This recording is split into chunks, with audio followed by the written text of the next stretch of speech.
Another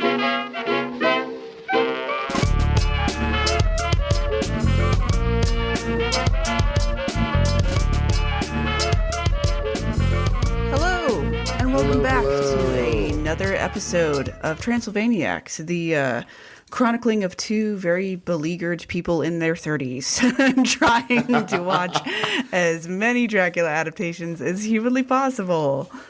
Every episode, we try and watch every Dracula movie ever made, from Dracula A to Dracula Z. I like that as we get further into the show, and we get further into our 30s, you can hear the spark of life just kind of seep out of us over like the last 3 years. Yes.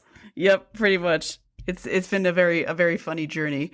Normally we'd be talking about a movie, but you know, today we actually have something very fun and exciting in store, which is a mailbag episode. Yay! We haven't done one of these in a minute. It has been a while. I'm glad we're back at it. Me too. What have you been up to, Will? How you been? I have been all right. I have just come through sort of a marathon weekend. I had a wedding, a friend's wedding I went to on Saturday. I had a big work thing, like a street festival I had to work at yesterday. And on top of that, I also have been like allergies flaring up. So I had to we had to actually pause recording for like an extra day so my voice could recover. And I don't want, I feel like every time we record, I am somehow always on the verge of death. It is not like that. Just you're catching us at me specifically at like just inconvenient times between it's so real. Winter cold was when we recorded our last one. Now we're in like spring allergy season. So it's a thing of beauty, frankly. Yeah. How are you doing, friend? I'm good. I last episode talked a little bit about having a sinus and nasal surgery, and I am recovering from that. It feels great to have air. Big fan of air. Big fan of oxygen to my fucking brain. But it's been good. We got to see each other while I was recovering. I still had the stents in, which was gross. But took those out about a week ago. I'm still doing some steroid rinses because it's still a little swollen in there. But I have heard that I do, in fact, sound different, which is exciting. If you listen to this, please report back to me. Again, it's still a little swollen in there, but it's cool. When they took the stents out, I definitely felt like I was having my brain removed. And then they had a foot long, really, really long and skinny, flexible vacuum that they straight up vacuumed the inside of my sinuses with. And it was weird. I could feel it on my eyeball. Horrifying. Yep. It was had a little camera on it, endoscopic, and my wife was in the office with me, and I caught a glimpse of her looking at the camera just with absolute true disgust and horror.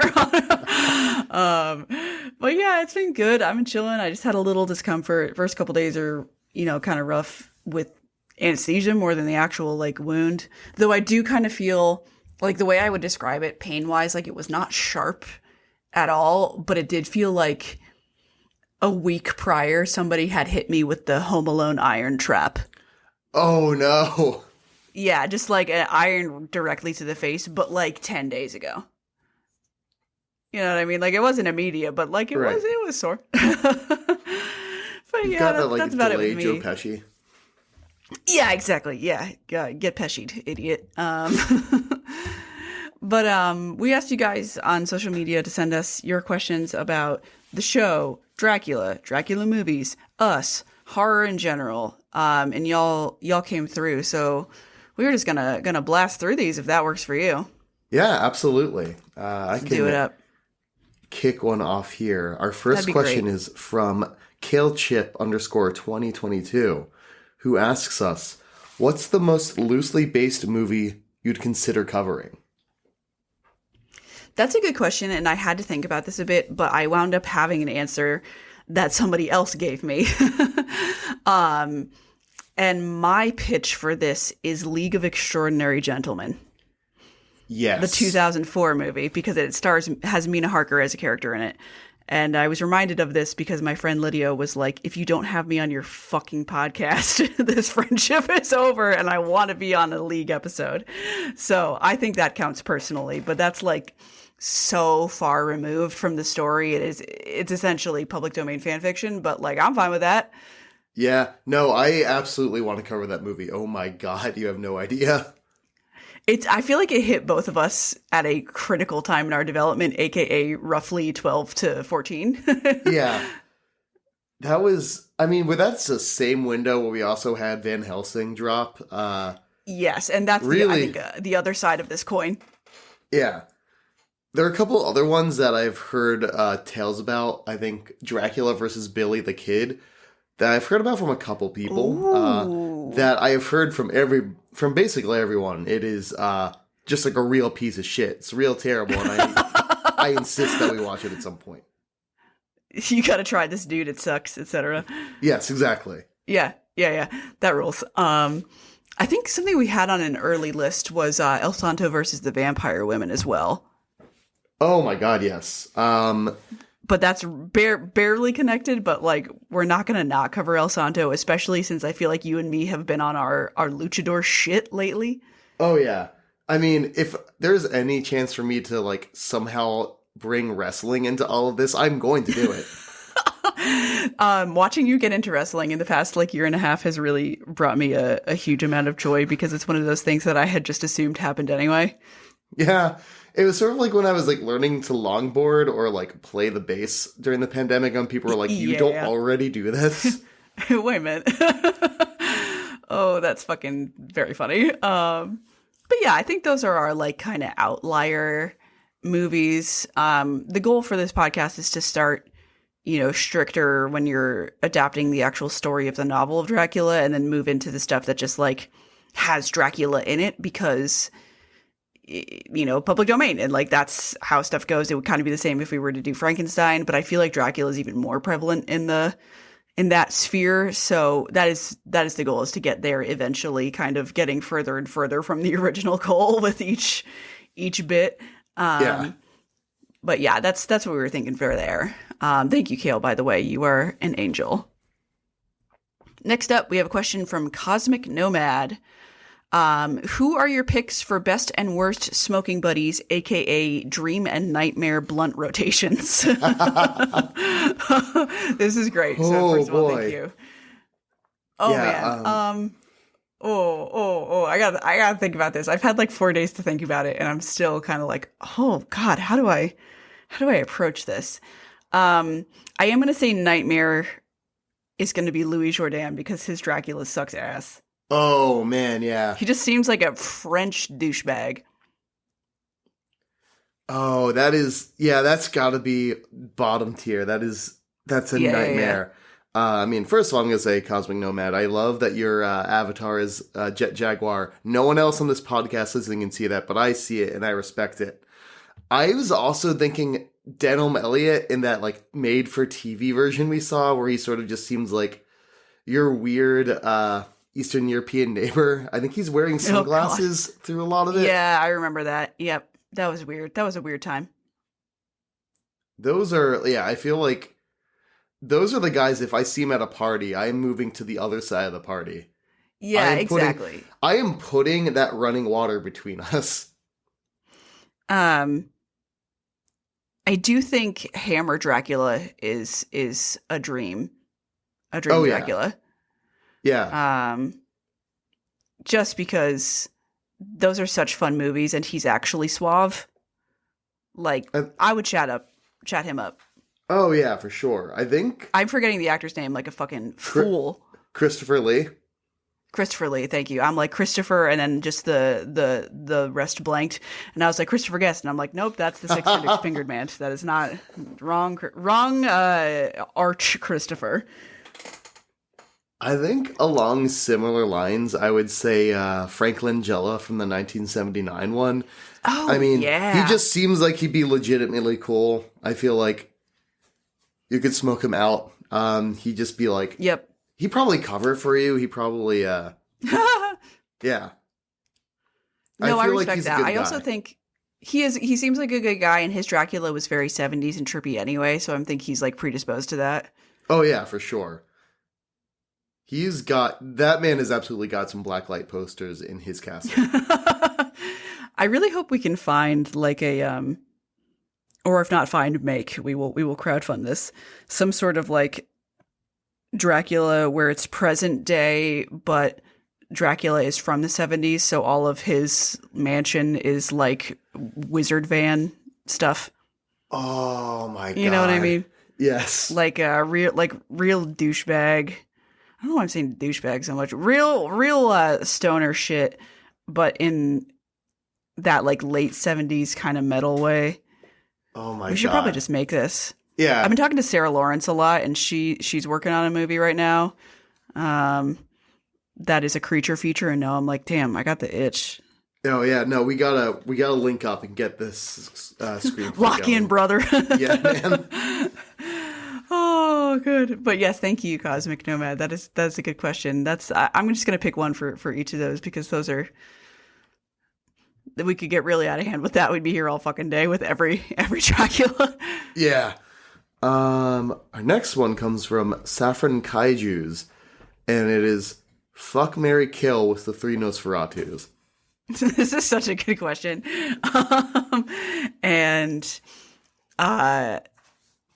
this is a friend of mine who had said like, oh man, I wish there were 3 Nosferatus so you could do fuck, marry, kill. We were like, no. There are. Fear not. There is a hidden third Nosferatu. Be not afraid. Be not afraid. Okay, I think the obvious is that you gotta fuck Skarsgård, yeah? Okay, I'm hearing you out. Are you hearing me out? Okay. Yeah. Yeah, it's gross, but I'll take it. I would marry OG and kill 79. Okay.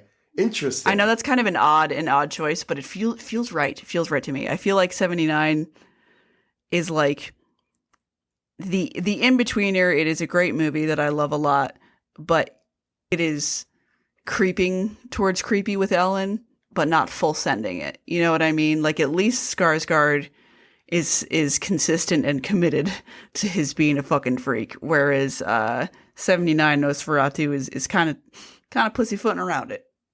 What's your call here? We might not overlap at all on this one. I'm doing a reverse here. I feel like I'm going with fuck original. Give me that original recipe there. I'm gonna marry Klaus Kinski's Herzog Nosferatu.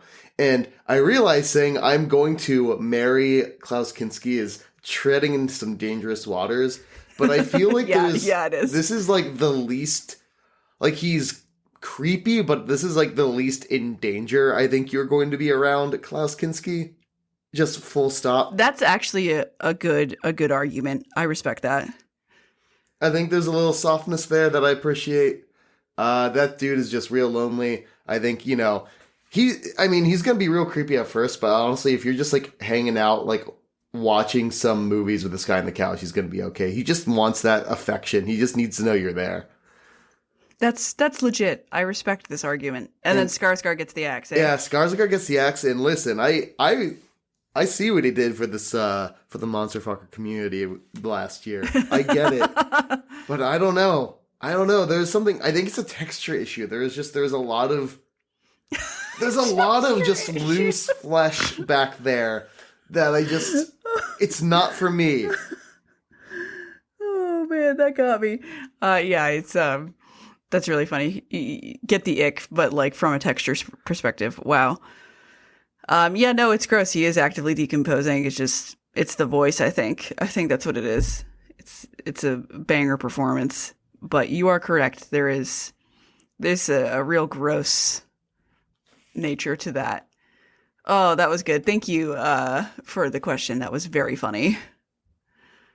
This next one comes from my beautiful darling wife, whomst I love, Addie. And this is a good one that had me thinking a lot. Premise. You've met a new person, say at a friend's party, and start to befriend them, hanging out more and more as the weeks and months pass. Question. How long does it take you to realize this person is a vampire? two assumptions. We are in our world / reality, and you do not believe vampires actually exist when you meet this person. This rules. Oh, this one is so good. Okay. This is delicious. Yeah, I had to like sit down and formulate an answer to this. I think there's some stipulations, right? Yeah. Right, because where am I meeting this person? And, like, what is the... I gotta figure out, like, what the context is. Is this, like, someone I meet up at a party or something? And I'm like, oh, this seems core. Yeah, I think a party makes sense. Yeah, a party, or, like, I go to some, like, shows, goth shows and stuff. That seems pretty reasonable. Am I, like, meeting up with them at a bar or something afterwards? Like, at one point, is it, like... I think the challenge is some point if I'm like, yeah, come hang out. And... there's so many, I keep thinking about it, and there's so many things that are going to push back that realization. Because if I'm asking someone to hang out, it's going to probably be at, like, after work or something. The sun will be down. Yep. Similarly, it's like, well, they're going to ask for permission to come into my house. Yeah, that's how going to people's house works, you know? Right. That's being courteous right there. I think for me, the line would be if we'd hung out like 3 or 4 times and I never saw them eat. Like, I think if I didn't see you eat food, I'd be like, suspicious. I feel like that, I mean, here's the thing. I think the challenge is, like, if I'm meeting up with a bar, right? You know, I've got Shout and McMenamins. I got my, like, neighborhood bar I go to. That's sort of my, like, meet up with friends place to go. And, you know, I'm usually, maybe they're not ordering food. If I'm ordering, you know, some fries, I'm getting some truffle fries or something for the table. And I feel like that's gonna maybe be the first tip off. If they're freaking out, because they're not stingy with the garlic on these. If they're freaking out about this, I'm like, okay. That's suspicious behavior. Yeah, so I'd give it like multiple times of that where I'd be like, what the fuck's going on here? Like once I could write off being like, oh, maybe they have like dietary restrictions, but more than once, I don't trust it. Yeah, I mean, I've diagnosed bigger red flags in shorter amount of time before. But like, okay, valid. But you know, this one sometimes I think I'd be willing to give them the benefit of the doubt. Yep. But yeah, that would be my approach. That's such a fun question and like fun to think about. And especially like you said, if it's goth night or something, you were always seeing them at night. Yeah. Oh, is this person wearing all black and look a little pale? I mean, yes, makes sense. So does everybody. What's new? Here. Yeah. Right. Oh man. But that was a good question. Thanks, baby. Okay, we have got next a couple different questions from a beloved friend of the show, Chase, who has done a lot of our graphic work for episodes past, is an absolute sweetie, one of the best. And I think we've got 3 here. I'm just going to go right down the line with these, if you don't mind. This one is directed maybe more towards me. What would Dracula-flavored chips taste like, and who would make them? This is so funny. Chase's second question, is Dracula uwu? And 3, who's more of a bloodsucker, Dracula or capitalism? Wow. First of all, three bangers right in a row from Chase. So good stuff there. Thank you, as always, for your excellent prompting. I would say for bloodsucker, it is in fact capitalism. Yeah. That's the nature of the beast, brother. And I feel like even more eternal than one singular man who is thirsty. The machine is cranking, you know? Yeah. And I mean, I realize he was a feudal lord, but I feel like a feudal lord for, the Carpathians is a different scale than the global beast of capitalism. Right. Is Dracula uwu? I Um, don't think so. Not naturally. I think just about anything could be made uwu. As That's kind of yeah. have you been also seeing these memes of like trains as like uh anime schoolgirls with like blusher and shit like that? Because I've been seeing a lot of these for like Subarus as Subaruus, excuse me, Subaru. as like chibi girls. This is just like a meme format. I don't know if I have like This is so specific brain funny. rot. If this is something So you're I seeing think too. I have seen Subaru because lesbian algorithm, but Yes. I think that you're getting autistic train algorithm. Oh god. I Yeah. think we've been clocked separately. I Yes. have not Oh seen no. train once. Oh no, that's funny. But you are correct. Like your base assumption that like Dracula can in fact be uwooed. I'm sure there does exist like a very cutesy little anime Dracula adaptation that we are not aware of. But there's a great anime called Interviews with Monster Girls that has a little like chibi vampire. She's really cute. Um, but that's as close as I can get on that front. Naturally correct. No, not in fact uwu. And now this last one, Dracula flavored chips. That.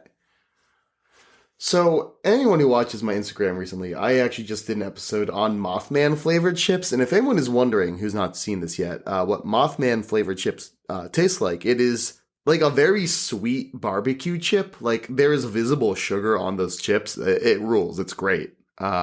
West Virginia, you're doing the Lord's work, but Dracula chips, I feel like that's a little more hard to pin down. My what I'm going towards is, and this might be real galaxy brain, but I'm thinking like paprika chicken because that is in Oh, Harker's journal. That is like yes. what he's mentioning in his like the meals that he's eating. That he's trying to get the recipe for. Yes. I feel like that's maybe a deep pool, but that would be my natural inclination. That's such a good pull. And I would eat the fuck out of those. Some chicken paprikash chip? Shit, dude. That sounds Now, good. who would make these? That's a great question. I mean, are these going to be potato chips? I feel like this could be a fun Pringle. I feel like a tube of these bad boys would be great. And I know those are Mm. technically crisps over chips, what have you, but I feel like that would be pretty good.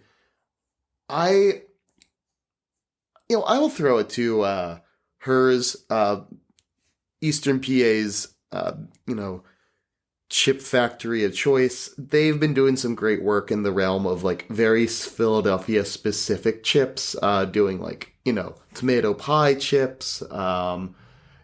They crossed maybe the state line when they did pierogi chips. That's purely Western PA, but I'm not going to gripe there. Yeah, Um, I would take a pierogi chip as somebody who just ate pierogies for dinner in but Western PA. So but I think hers could really make this happen. I feel like they're a good choice for it.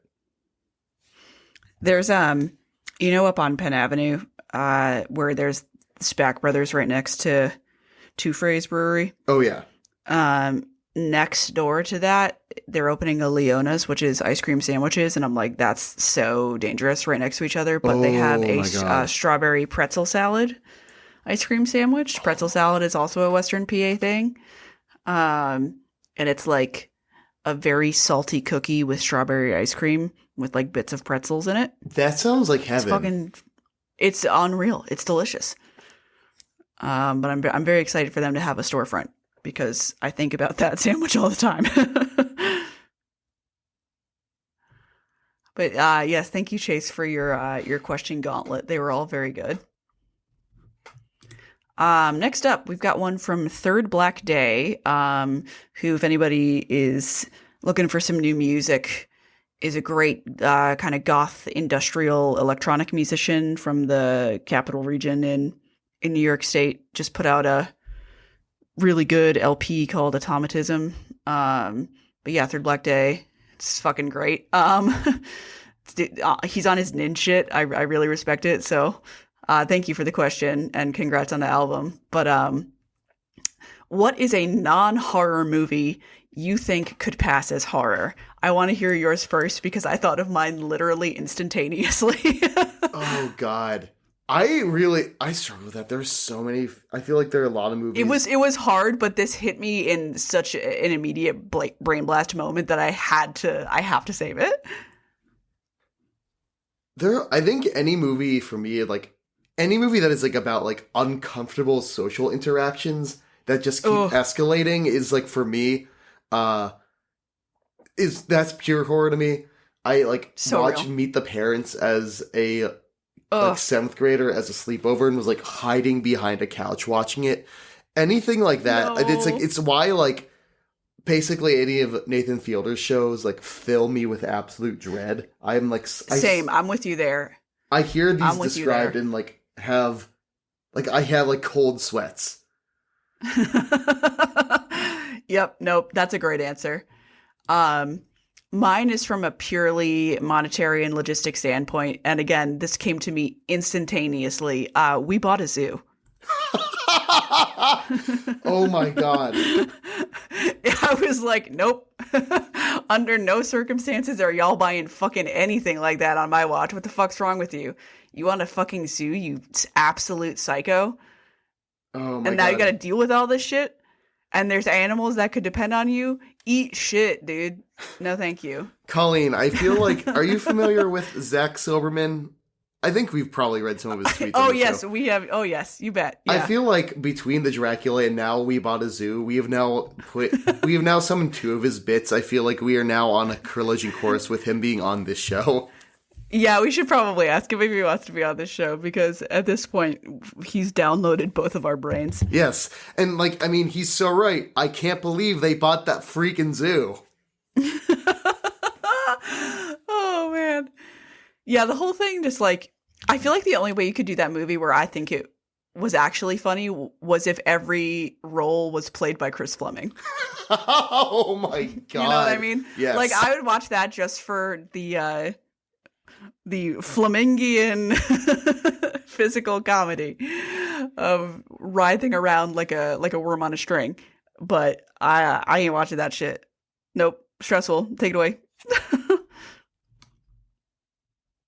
But yes, thank you for that question. That was a good one. All right, I've got one that I might have skipped over earlier. I'm going to make amends for that. This one comes from my friend Sarah. Sarah's also a great photographer, was actually on that chip review I did about Mothman chips. Hell yeah. And Sarah asks, how close is Transylvania to passing trans healthcare laws?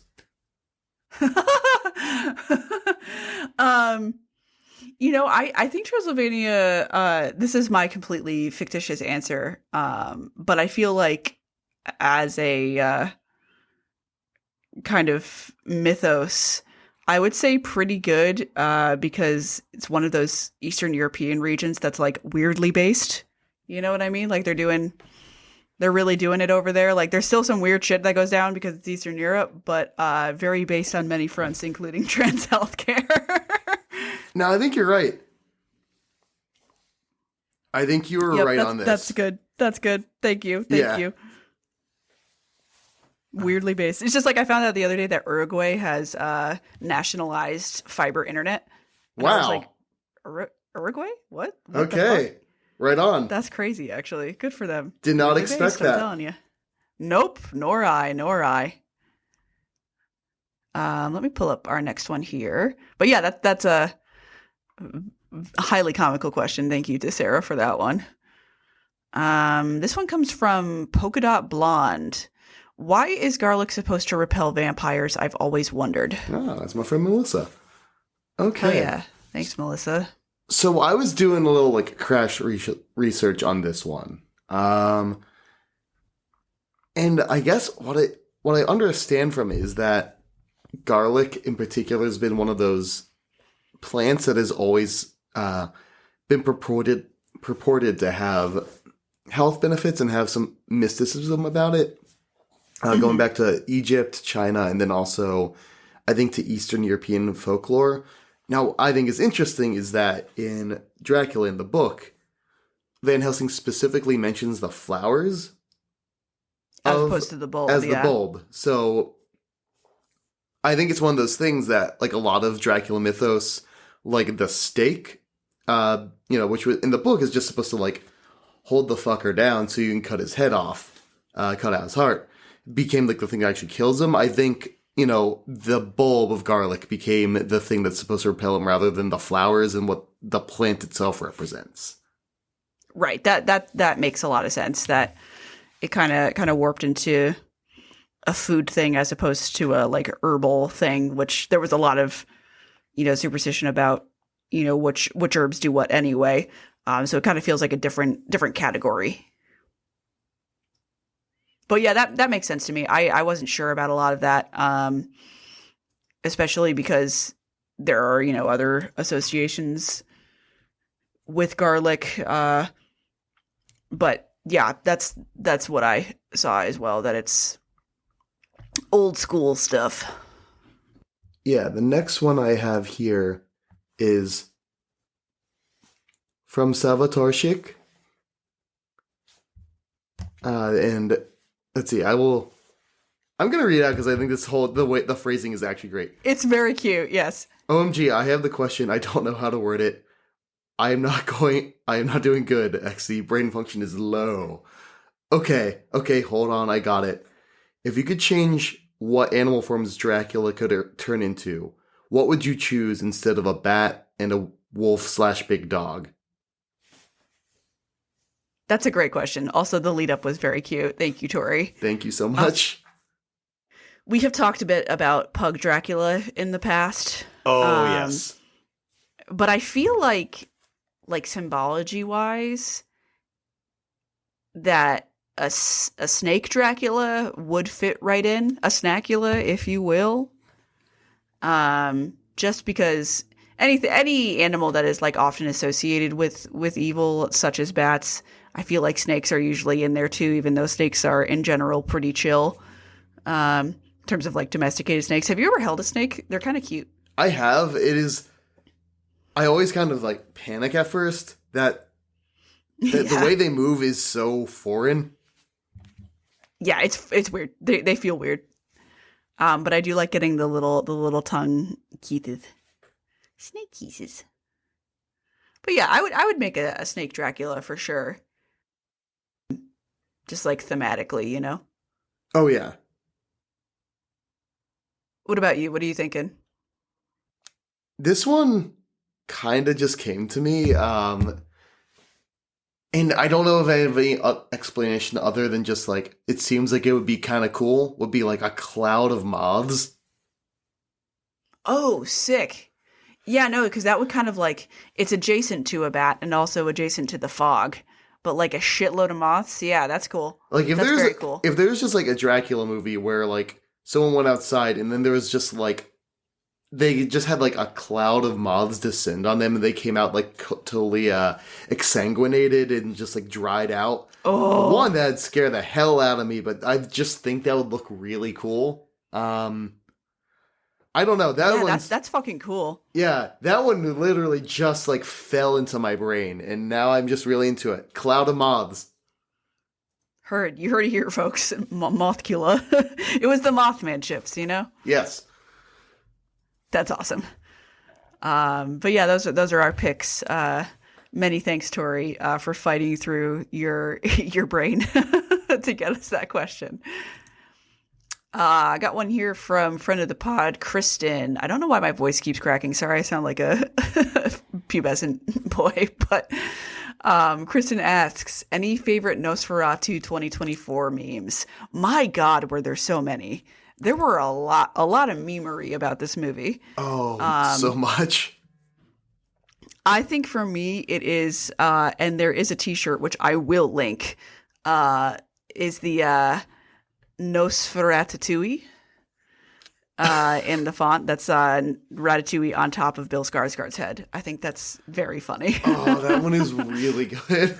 It's really good. It's good. It's good. But there were many, many strong contenders. I think my standout. So, Nosferatu, as we all know, released pretty much simultaneously with Sonic the Hedgehog 3. Which, as you might know, is also a movie that features a bald man with a very wild mustache. In fact, two of them as the villains of that movie. And listen, folks, unfortunately, I'll go to the mat for that Orlok design in Eggers' Nosferatu, but I have to admit, yes, he does look like Dr. Eggman, okay? He does. He just simply does, and that's okay. And I think my favorite example of this is that there's now so much fan art mashing up Sonic the Hedgehog with Nosferatu.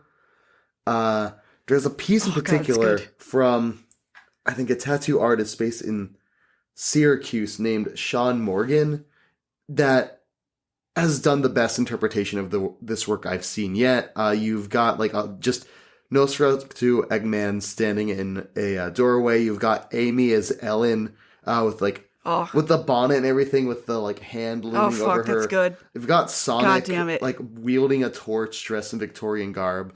I'm gonna see if I can share this when we do our post about this. Maybe reach out to the artist and try and give him a little shout out on it, because it's so good. It is, to me, it's top notch. It looks exactly like that kind of Sonic Mania reboot art they did in 2017 whenever that game came out. Yeah. It's phenomenal work for just I love that. One of those great kind of kismet ideas that came together.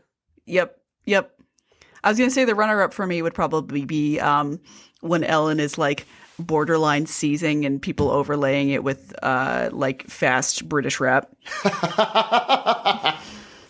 It's really unbelievably silly. I saw many of those. I laughed and liked many of them. I was sent many of them. But that's a great one. Thank you to everyone who sent us Nosferatu memes over the last several months. Truly. Your hard work and due diligence is always appreciated. I love that. And then I've got one more thing that's more of a a very short question, and then we have a very long question. So the short one is from Lyd Squidia, who again will be on our League of Extraordinary Gentlemen episode by threat. But this is permission to request a special book episode on Dracula versus Hitler by Patrick Duncan.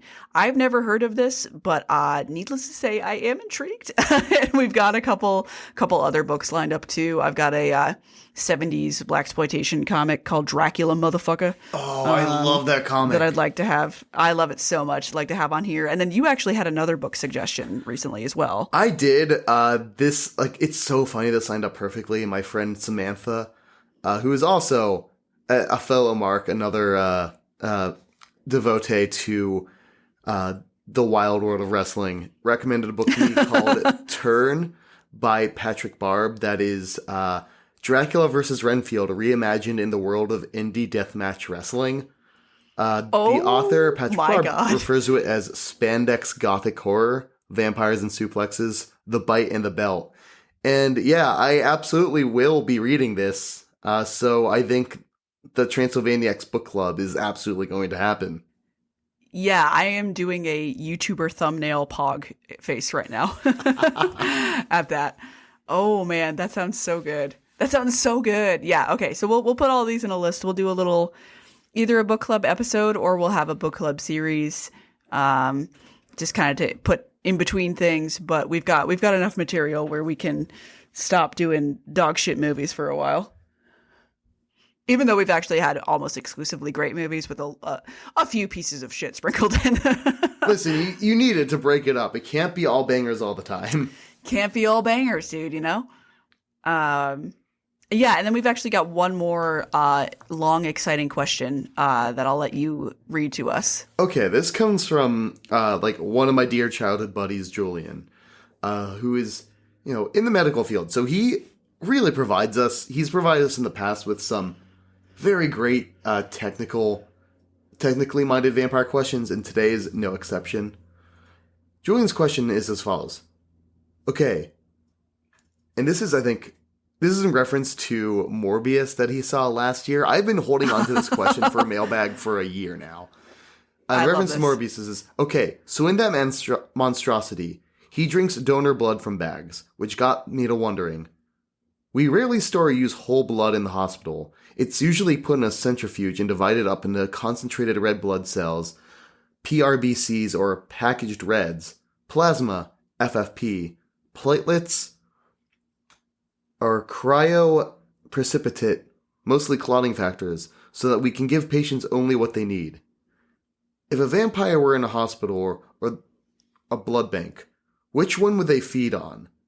Like, if blood is mostly water, and none of the components carry any sort of nutritional factors, even vampire bats, which the movie heavily gets wrong, also eat fruits, bugs, and even meat. And as adults, they become obligate sanguivores, but can only do so due to specific anatomical features.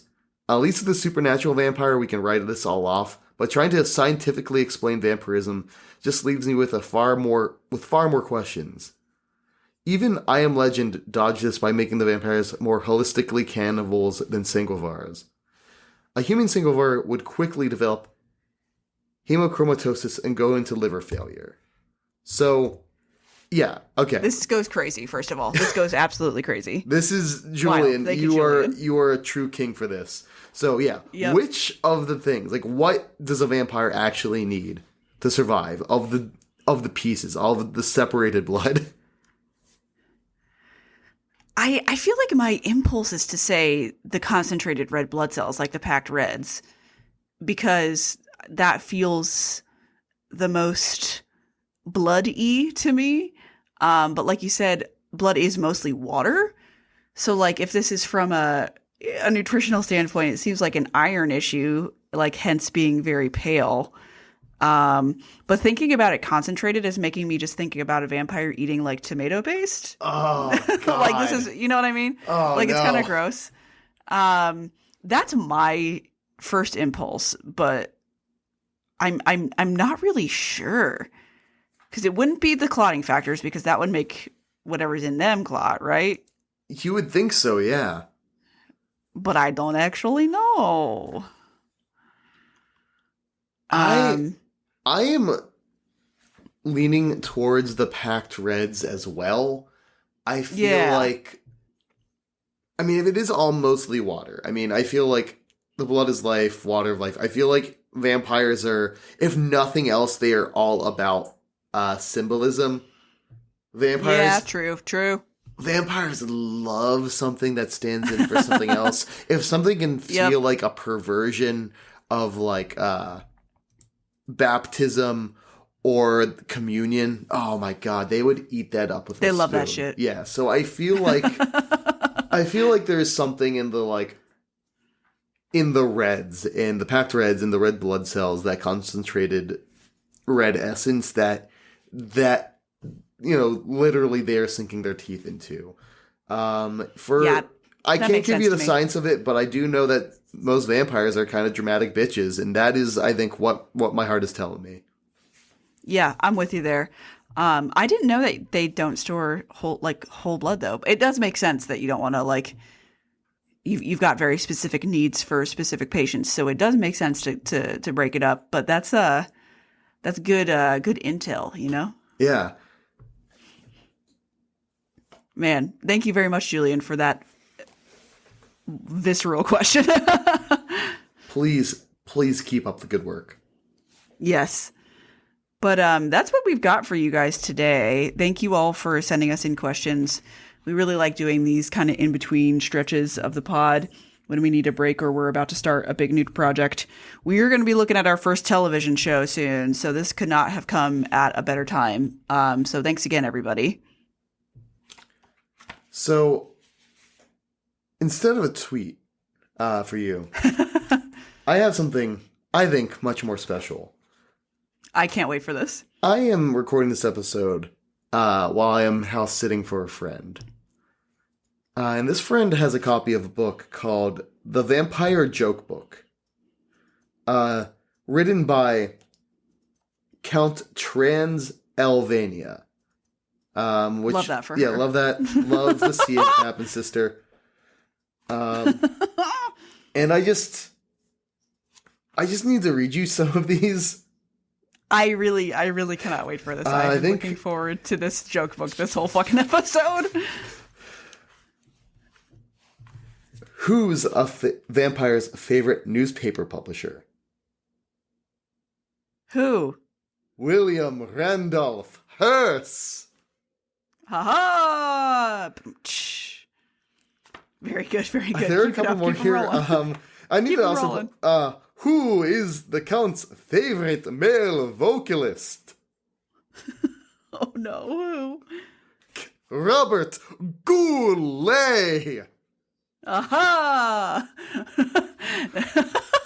So fucking dumb. Oh man. And I've got one more. I'm gonna do one more here, and I really need to stress this book was published in 1995. Yes, I can tell. What's the difference between O.J. Simpson and a vampire? Oh no! What? A vampire can't play day games. Oh my god. Wow, okay. Yep, that takes the cake. That's the winner. That is the winning joke. Thank you, joke book from 1995, because that was egregiously stupid in ways that I love very much. I'm gonna see if I can scour eBay for a copy of this, because I simply cannot let this go. Yeah. No. Why would you? There's too much good material in this. You don't even know. I'm not even gonna tell you why do vampires avoid Italians? And they ask that here. I mean, I'm just gonna leave you hanging just to guess. You gonna leave me hanging on that one? Okay. I'm gonna leave you hanging on I was why gonna say